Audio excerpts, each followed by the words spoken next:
You track every dollar. You know what comes in and what goes out, and you're not being careless. The pressure shows up anyway. Not every month, but certain months feel reliably, repeatedly tight, and you can't point to why. That's not a tracking failure. That happens when the tool you're using can't see what's actually causing the pressure. And that's what this video is going to explain. Think about the months that are consistently harder, same ones, every single year. October for some people, December for most. You've tracked those months carefully. Nothing unusual shows up in the numbers. The pressure repeats anyway. 3rd October in a row. 3rd December. At some point, you stop asking, "What did I miss this month?" and start asking, "Why does this keep happening?" And the answer isn't in the monthly numbers. There's a name for the tool most people use to manage money. It's called a monthly frame. You look at income monthly, track expenses monthly, review what happened monthly. Everything gets measured in 30-day windows. That works fine for the bills that arrive every month. Rent, utilities, groceries, subscriptions, those fit the monthly frame. But a significant part of your financial life doesn't behave monthly. Car repairs, insurance renewals, medical costs, home maintenance, those belong to the year. They cluster, they land when they land, sometimes one at a time, and sometimes 3 in the same week. When you manage yearly money using a monthly tool, the tool doesn't just come up short, it distorts. Distortion means the picture doesn't match reality. When you look at your money through a monthly frame, annual costs don't show up as the predictable recurring patterns they are. They show up as surprises. Your car service in March doesn't connect to last March. Your December costs don't connect to last December. Each one looks like a separate event happening inside a single month. The monthly frame cuts the pattern into pieces, and pieces don't look like patterns. So even though you track every dollar and do everything right, you keep getting surprised by the same bills every year. Not because you forgot, but because the tool you're using made the pattern impossible to see. Let me walk you through the same household's financial situation 2 different ways. Same income, same expenses, same reality, but 2 completely different tools. This household brings home $6,500 a month after tax. Fixed monthly costs like rent, utilities, groceries, subscriptions are about $4,800, which leaves $1,700 to work with. Most months that feels manageable, and most months it is. Here's the first picture, the monthly view. Most months land at $1,700 left over. January, February, April, that's the baseline. But then 4 months a year look completely different. March takes a hit from a car service and a dental bill. July, it's a home repair. October, insurance renewal and car registration arrive in the same month. December, gifts, hosting, travel. Each one feels like a separate problem showing up out of nowhere. Random, unconnected, needing its own reaction. Now here's the second picture, the same household, annual view. Same money, we're just not looking at it month by month anymore. Across the full year, this household has $19,800 above fixed costs. Now here's what changes. Some of that money is already spoken for. Car maintenance, dental, home repairs, insurance, registration, seasonal spending. For this household, those costs add up to about $5,200 a year. Predictable, documented, recurring every single year.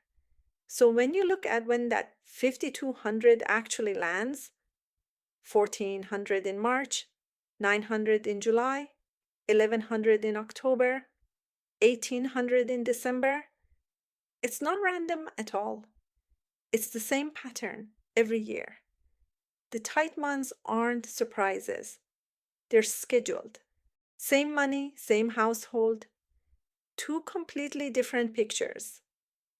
The monthly frame makes those 4 months look random and unexplained, but the annual view makes the exact same 4 months look obvious and predictable.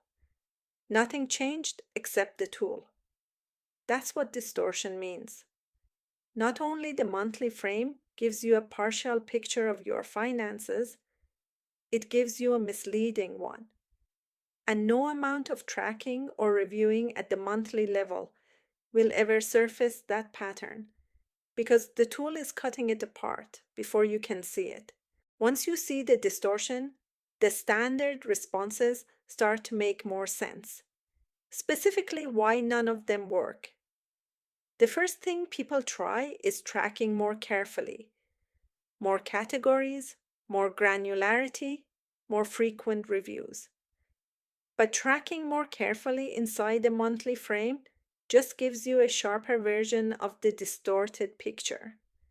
The pattern stays invisible, and the tight months still arrive as surprises. The second thing is budgeting more tightly. Cut discretionary spending. Build more buffer inside the month. This helps a little, but it doesn't touch the real problem. The monthly frame was never the right container for annual costs, and making it slightly larger doesn't change what it can hold. The third thing is earning more, but without a full view of the year. The extra income just gets absorbed into normal spending. The pattern stays invisible, and the tight months keep arriving exactly as before. All three responses work inside the monthly frame. None of them question whether the frame itself is the problem. What this comes down to is simple. If the tool distorts the picture, working harder with the same tool doesn't fix the distortion. It just produces more effort inside a misleading picture. The tool is the problem, not the numbers inside it. And until the tool changes, the pattern stays invisible. The tight months keep arriving as surprises, and the pressure never has a structural explanation. So if the monthly frame distorts, what's the alternative? The right frame is annual, and that doesn't mean unmanageable. You still interact with your money on a monthly basis, but the structure underneath that monthly interaction is built at the year level. You know what the year looks like before the months arrive.